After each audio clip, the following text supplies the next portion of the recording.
Ngayon, talon muna tayo sa ating usapang teknolohiya, no? Kasi madaming nangyayari, hindi lang sa balita. Ayan. Oo, ayan. Sa Yan. Parang gusto teknolohiya, ko marami yan. din. Ayan. So, unang-una, no? June 18, no? Nilaunch na ni Microsoft yung tinatawag nilang Copilot plus PC. Copilot, ano naman yan?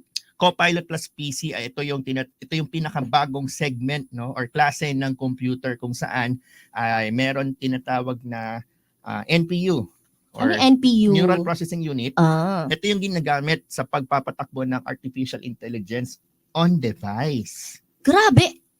Ano, AI sa device? Yes, Possible ba to, Edison? possible na siya ngayon. Kasi 'di ba dati pag kung para sa kaalaman ng ating mga listeners, no, mga kakalye, nauso kasi 'di ba yung tinatawag nating ChatGPT. Oo, usong-uso yan hanggang ngayon. 'Di ba? Lagi nating nababanggit, napapakinggan, or na most of us, no, nakagamit din once in your life, 'di ba? Without even knowing it. Kasi may mga third party na mga website or mga software or mga gumagamit ng Windows, nakagamit na sila ng AI. Mhm. 'Di ba? Para saan ba ginagamit 'to usually? Pwede natin siya kasing utusan gumawa ng article, mag-research, 'di ba? Pwedeng i-correct yung ating mga content or email messages, for example.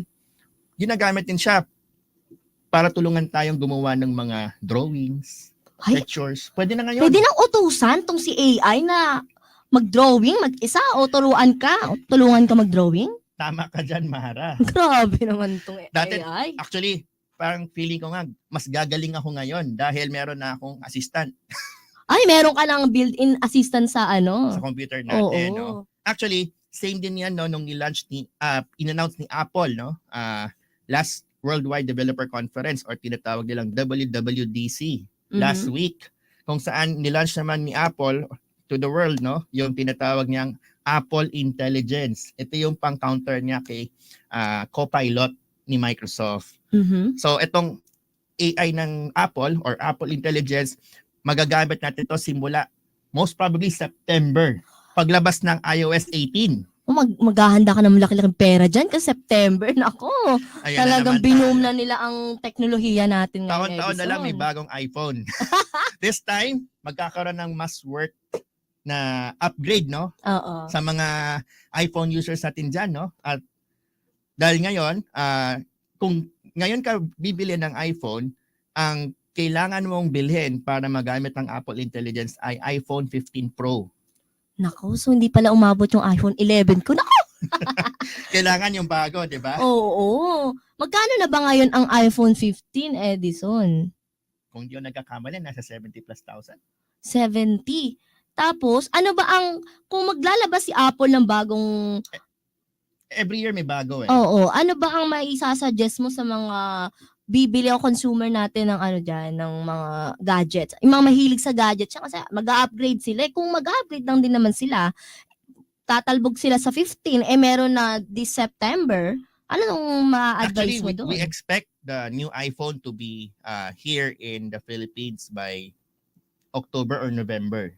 So Usually, kailangan ganun naman maghintay. lagi yung nangyayari every year, no? Pag nilaunch ni Apple ng September, late tayo ng 1 to 2 months dito sa Philippines. 'Di ba? Lagi talagang late sa trending to mga ano Oo. eh. Yung iba kasi bumibili directly sa Singapore, sa Hong Kong, tapos dinadala lang dito. Pero yung official na release talaga sa Philippines is usually 1 to 2 months delay. Delay talaga sila. Ayan. Pero this time kasi, ako excited ako dahil yung integration ng ChatGPT sa Apple devices natin, very promising kasi. Napanood mo naman yung video, di ba? Oo, nabilib din ako. Pero matanong ko lang, Edison, no, hindi ba makaka-apekto to sa mga taong, syempre nagtatrabaho, yung mga mamamayan natin Pilipino, paglabas nitong Apple, sa may AI pa, syempre parang ginawa na lahat ng AI. Actually, yung AI kasi, for me, no, it's a tool na magbibigay sa atin ng, kumbaga parang ano siya, kung ikaw ay magluluto, meron kang kutsilyo, meron kang kalan, and so on. Ito yung tools na gagamitin mo para mas efficient mong magawa yung trabaho mo. Tutulungan ka pala ni AI. For me, tulong siya. Kasi, tandaan natin, ang teknolohiya lagi may bago. Di nauubusan. Hindi Oo. nawawala yan, mga kakalyan, no? Lagi may bago. Sabi nga, every year may bagong iPhone, every year may bagong laptop, may bagong processor, kung ano-ano pa, 'di ba? Tapos sasabihin natin, ay, kailangan ko bang mag-upgrade, humabol? Siyempre, kung marami kang pera, okay lang. Oo. Yun nga yung yun nga yung tanong eh. Lalo na sa mga Gen Z na gustong makitrending talaga sa uso, makiuso, no? Sulit ba? Kung ikaw, magre-recommend ka ba, Edison, ng mga gadget, mga sulit? O, when in terms sa education, ano bang maire-recommenda mo sa amin o sa mga nakikinig? Actually, if education ang habol mo, no?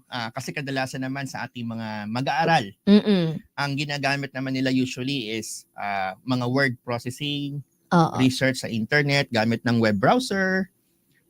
Hindi ganun kabigat yung kailangan nila. So, even yung mga medyo entry level na laptop, no, pwede Mhm. nang gamitin. Pwede na yun para Pwede sa na. kanila. Hindi Depende sa kailangan na budget? sobrang mahal. Mhm. Siyempre, yung iba sasabihin nila, ay, bibili na ako ng mas mahal Oo. kasi long-term use. Oh, sabagay, ganun naman talaga. May point naman, pero Mhm. depende kasi sa use case mo rin. Kasi for Ganun pala example, yun. bibili ka ng gadget, ang Mhm. purpose mo is pang Facebook lang. Oo. Kung bibili ka ng mahal na Mac, for example, overkill.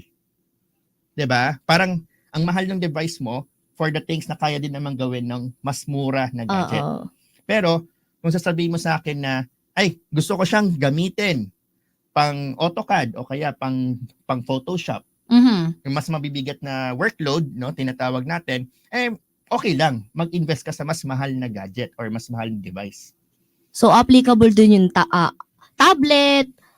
Depende rin sa ano mo yan, preference. Oo. Kasi, for example, unlike kasi before, no, yung mga tablet natin, medyo pang Facebook, diba? Oo. Usually, ganun yung purpose. Games yan sa mga Pang nood games. ng Netflix. Isa pa, Netflix and chill. Ayan. Pinaka number one use case, no? Bakit ka bibili ng tablet, panood ng Netflix? Kasi mas malaki daw yung screen. Pero, Oo. ngayon kasi, for example, ako ginagamit ko yung iPad Pro ko for video editing. So, pag nasa labas ako, nag-shoot ako ng video, automatically, pwede ko nang i-edit, putulin yung video while I'm on the road. Bago pa Talaga? makarating sa bahay, di ba? Ganun nakalakas yung ating mga devices ngayon. Unlike dati, talagang pang Facebook lang siya or pang browse lang, pang contact, pang SMS. Oo, ang dami ng ano. Kasi nga, simula niyan, pang basa lang ng libro. Mhm. Di ba? Doon nagsimula yung tablet eh. Kung naalala natin, di ba? Mayroon pa tayo tinatawag na Amazon Kindle. Ay, hindi ko alam yan. Ano ba yan? Tablet siya. Tablet din siya. Tablet siya. Hindi namin naabutan eh. Oo, kasi ang purpose ng Kindle is pwede kang bumili sa Amazon ng libro. Mhm. Pero hindi na libro yung ipapadala sa bahay mo. Digital na siya. Ah, talaga? Doon mo na lang siya babasahin. So ngayon, dahil yung iPad kaya rin niyang gawin yon, pwede na rin siya. Di ba? Na nakakabilib ano? Kasi nung unang panahon, wala talagang teknolohiya, Edison. So, nakakabilib lang sa mga ano natin, mga dalagang Pilipina at mga mga ginang na talaga namang nagagawa nila ng paraan yung pakikipagkomunikasyon sa kasintahan, when it comes to business. Di ba? Ang galing eh. Paano? Saka dati pa alam ko, ang computer, ewan ko kung totoo to isang malaking building daw. Well, hindi naman building. Kwarto naman. Exage naman. Kwarto, pero ang laki. Malaki pa rin. Oo. Kasi right now, ang flash drive natin, gano'n lang kaliit. Kasing liit lang ng ano natin, parang susi. Oo. Diba? Pero dati, maybe 50 years ago, or 40 years ago, I mean, ang storage nun, buong ano na yon, buong building, buong malaking kwarto. Oo. So, napakalaki. Laki ng improvement ng technology. Pero Grabe. overall, ang payo ko lagi sa mga ano natin, sa mga kaibigan, at syempre sa mga kakali natin, hindi nyo kailangan humabol sa latest. Tama. Ako ang tip ko, ako ginagawa ko kasi every 2 years or 3 years ako nagpapalit. Mhm. 'Di ba? Pero hindi naman siya totally palit lang. Kasi syempre, pag yung luma kong device, pwede ko pa rin gamitin yun eh. Oo, ano pa rin siya, Diba? pero ma-reuse hanggang hindi pa nasira. Oo.